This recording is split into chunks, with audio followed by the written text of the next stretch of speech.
Oh, pretty much all that's left of the white Christmas. Yeah, Christmas Day. Anyway, mushy and cold now. Anyway, a full video, I think. Well, we'll talk about anti-natalism anyway. Benatar asymmetry, responding to a couple of videos. A little snarky heroin church guy. And Luddite returns. So Luddite is... I mean, the heroin church thing is sort of an easy one to answer. Again, it comes down to these words called empathy and, fear. Okay, there's two kinds of ways you can care. You can care because your heart bleeds, so to speak, because you think something's cute and lovable, or you can care because you see something as a threat to yourself. So I could worry for the future, in a sense, both for the other future beings, but for myself, selfishly, for the welfare implications of certain things. People could argue that they're afraid of it for both reasons, or one or the other. And the argument I make about reincarnation, not using it in any kind of explicit sense, just in this general idea that what will be reincarnated, what will exist again, is a person similar to myself. Not me, but something that will be similarly disposed, similarly frustrated, similarly sick and tired of it all. And he will be sentenced to endure it all over again. And besides that, more importantly, people will exist who will suffer many times greater horrors. And in a sense, I'm arguing that I'm capable of understanding that I wouldn't want to do that. I wouldn't do that. I wouldn't pull the switch to make that happen. That would be stupid. So the easiest way to prevent it is just to say, no, let's not do that. So anyway, we're back to the asymmetry argument, which again is a pretty simple argument. You can't miss what you don't need, right? If you're not hungry, you don't need it. If you don't have a taste for it, you don't need it. So there's no harm in not having what you don't want. I mean, that seems pretty simple. Obviously, the non-existent want for nothing. They need nothing. They don't have to be here. It's not urgent. Little rabbits with a watch going, I'm late for a very important date. Nothing, no, that's happening. No panic, no worries. So there can be no negative impact to them being denied needing or becoming hungry. That seems kind of silly. And you prevent, by them not existing, all the downside risks that's possible, all the chemotherapy, blah blah blah, all the burning to death in a car accidents, all the extraneous nastinesses that would be put into the possibility realm by creating them. Now he calls this all ludicrous and non-intuitive and demonstrably blah blah blah with all this. Well, that's Luddite does. As if this isn't a rational argument, and just dismisses it from some sort of notion of popularity, maybe, I don't know, but he just dismisses it. He doesn't argue it very deeply, just dismisses, and presumes and states pretty unqualifiably that life can be good. Well, whether it can be or can't be isn't the issue. Whether one life can be good isn't the subject. The subject is life itself. And by that definition would mean that, going back to heroin church, using words like guilt and obligation, if anything, I am explaining to people the fear that motivates me. I'm motivated by fear, a clear understanding that I'm in jeopardy in a practical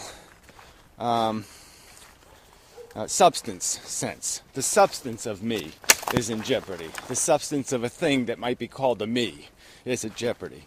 And so I fear for that individual who I feel their pain, so to speak. I feel their jeopardy. I feel the jeopardy of doing exactly what I did here, except doing it in Indonesia. Okay, I really don't want to do that. I don't want to do that really badly. Quite passionate about it.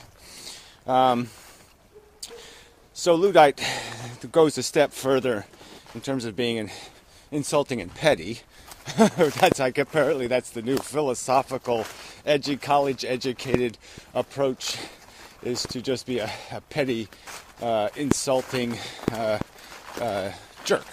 Yeah, I think that's what they call people like that, just jerks.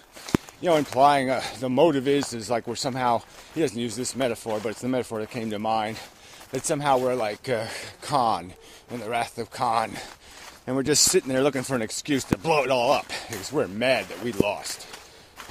Some kind of crap like that.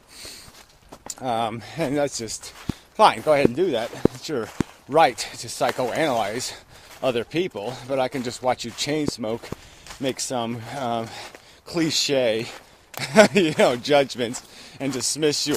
Oh, he's just one of those silly chain smoking alcoholic types. There, you're done. You're no longer a philosopher. You're no longer a thinker. You're no longer relevant. How about that? No, I think that would be bullshit.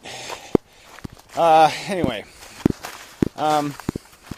so I mean, what comes to mind, I had a couple of thoughts that came to mind. First off, again, by his stating that there's some intrinsic good in life, he's basically arguing for a ethical or pragmatic, utilitarian necessity to create life.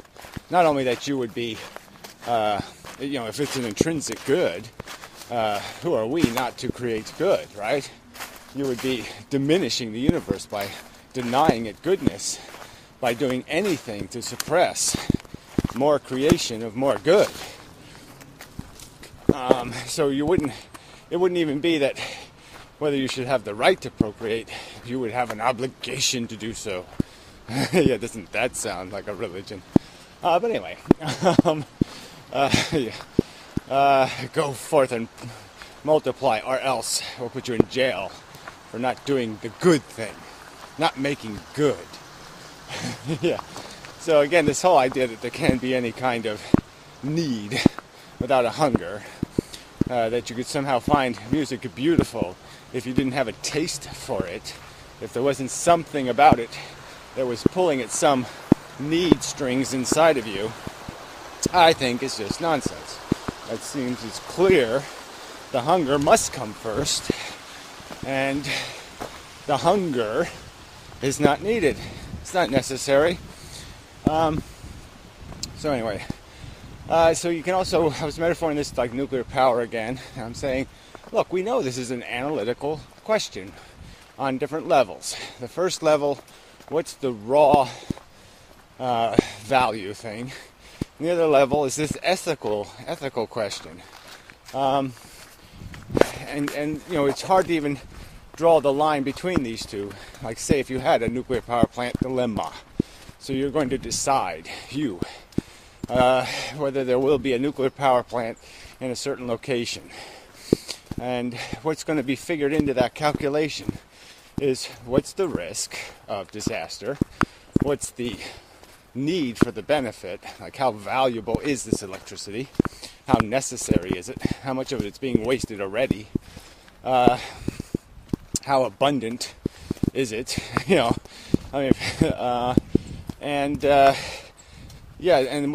who do you have a right to impose risk on, is the third question, isn't it? Now, if you're putting a nuclear power plant on Moon, and you're saying, well, can't hurt anybody up there, well, then your risk equation changes entirely. But no, when you're building it, like, they just say, we're going to put it there. And all of a sudden, my life is not mine anymore. I don't have control anymore, in the sense that a huge ball of risk has been placed right next to me. And if something goes wrong, the guy who decided to put it there isn't going to get irradiated. I am. Yeah. Now, isn't there something where we could say there's something ethically wrong in that equation, that we're going to impose risk on certain individuals and make them pay the freight, so to speak? We're just going to assign the risk to them, and we're going to take the profit and run to the the party land with it, go to Disney World, power our roller coaster with their risk, and feel no trespass. Feel that they haven't incurred on anybody's space at all. I think rationally, philosophers could understand that this provides a dilemma. This is a problem. This is does that cognitive dissonant thing. No, that doesn't sound quite right. No, it doesn't. So you can't just keep running away from the truth here.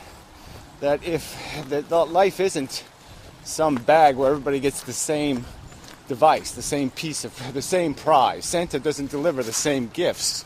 To some people, he delivers, snappy crabs with AIDS on their claws, and to other people, he gives them, smartphones and all that good stuff.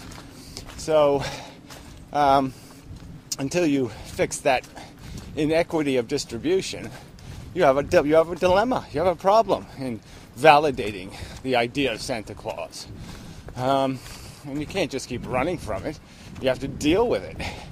You can't just say, oh, well, that's the way it is. No, that's not good enough. Because if it was you, I think your philosophy would change. Yeah, I really do. Yeah, I think if it was in your backyard and everybody was just having a good time on your ass, you'd figure out that, wait a minute, no, we have to figure this out. You can't just do that. You have to have an excuse to do that. A powerful reason. And I don't think there is any powerful reason. Another point I guess I would raise, another thought that came to mind. I'll play some of your video and respond directly, but I did have these thoughts. Was by your theory of consciousness being somehow intrinsically good and fun and great, why am I not hungry to experience other people's consciousness? Why do I have absolutely no hunger to do that? I might have some hunger or desire to maintain me, but I don't have any desire to experience what the other dope shits are doing. I don't want to be John Malkovich. I really don't. I don't want to be any of you people, especially when you're going for your cancer therapy. Yeah, I really don't want to consciously live with you. Not at all. Not even close. So clearly, I think we are completely owned by the subjective nature of our experiential existence, and that our perception of the value of the rest of the existences is one more based on a rational understanding of intrinsic and fundamental equality than it is any subjective attachment or love or appreciation or anything. I might sound kind of vain, but yeah, I don't really need the rest of you to go to my paradise island and live with me there. If I had the ticket and it said only one can go, yeah, I'm not taking you with me. If it said I could take anyone, I could take you with me, I wouldn't take you with me. I have no reason to. Just none. I don't see any real value in your existences. I don't mean to be offensive, but it's just the truth. I certainly don't know. I certainly know there's no value to mine beyond what janitorial work I can do while I'm here. But because I am in the feeling game, in the horny, hungry game, yeah, I'm playing the hungry, horny game. Hungry, horny, hungry, horny. It needs a TV commercial. Hungry, horny. It is a good game title. So I'm playing so I can understand that. But I don't see any function for the rest of you, in that sense, the Amazing Atheist is quite correct. You are all just useless sacks of skin, in many respects. I don't need you to exist. I don't care if you exist. If you'd stopped existing, I wouldn't I really wouldn't shed any tears. I mean, it's just the honest truth. Unlike the amazing atheist, I think your welfare is profoundly important. I don't want any harm to come to you. But that's because I understand rationally how evil and nasty harm is. That harm is the enemy. Life is just a silly word. Harm, suffering, these are the big words. Big, big, big. Gigantic, huge words. But yeah, let's get, the truth is, I can't rationally come up with an excuse. There's no rational reason to create life. You can say there's intrinsic value in life existing, yet I don't think if people are completely detached from their personal prejudices and biases, their hunger, their personal subjective hunger, that they would go to any store and pay any price to generate it, unless they're a religious nut or something. It's just not there. There's no logic. It's void of logical function. Create a need. There's no point. It's not a sensible thing to do. Creating need is stupid. Satisfying need is smart.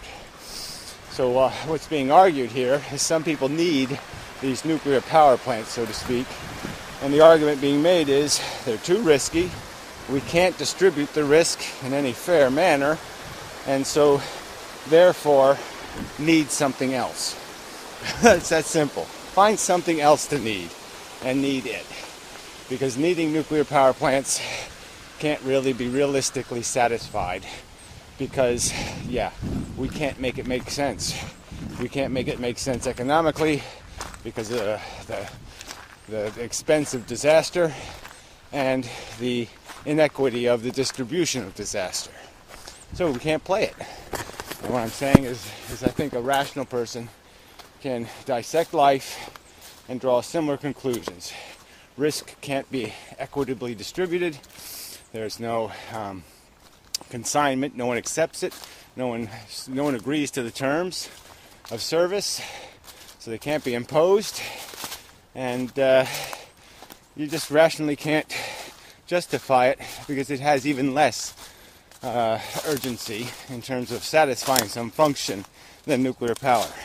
Electricity is more purposeful than a yammering, whining, crying, hungry human being. A newborn baby will not even produce the 25 watts of electricity that a useless adult produces. Well, consumes realistically. So, I think that's the story. I believe it is. It's enough of a story anyway. Yeah, I think it is enough of a story. Wait till next time. And such. And so forth.